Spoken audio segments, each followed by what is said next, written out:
نماز بھولنے کا کفارہ۔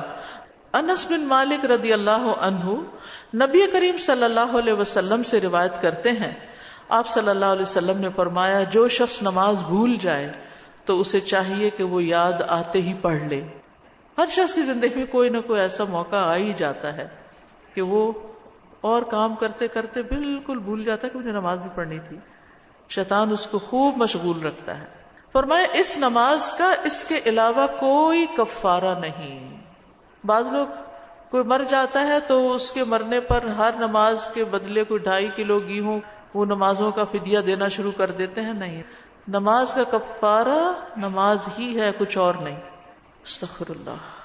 انس بن مالک سے روایت ہے، صحیح مسلم میں اس کا ایک اور ورژن آتا ہے کہ رسول اللہ صلی اللہ علیہ وسلم نے فرمایا، جب تم میں سے کوئی نماز پڑھنے کے وقت اس سے سویا رہے یا اس سے غافل ہو جائے تو جب اسے یاد آئے، 1 دن بعد آئے، 2 دن بعد آئے، 1 گھنٹے بعد یاد آئے، تو وہ نماز پڑھ لے، کیونکہ اللہ تعالیٰ فرماتا ہے اقم الصلاۃ لذکری، اور میری یاد کے وقت نماز قائم کرو۔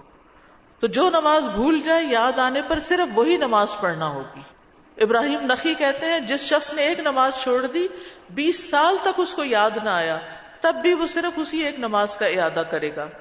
اگلی نماز کا وقت آ جائے تو ترتیب ملحوظ رکھیں۔ مثلا عصر کی نماز چھوٹ گئی اور مغرب کا وقت آیا تو پہلے عصر پڑھے پھر مغرب پڑھے۔ جابر بن عبداللہ سے روایت ہے کہ عمر بن خطاب رضی اللہ عنہ غزوہ خندق کے دن سورج غروب ہونے کے بعد آئے اور وہ کفار قریش کو برا بھلا کہہ رہے تھے۔ کہنے لگے، اے اللہ کے رسول، سورج غروب ہونے کے قریب ہے اور میں نے عصر نہیں پڑھی۔ اس پر نبی صلی اللہ علیہ وسلم نے فرمایا، اللہ کی قسم میں نے بھی یہ نماز نہیں پڑھی۔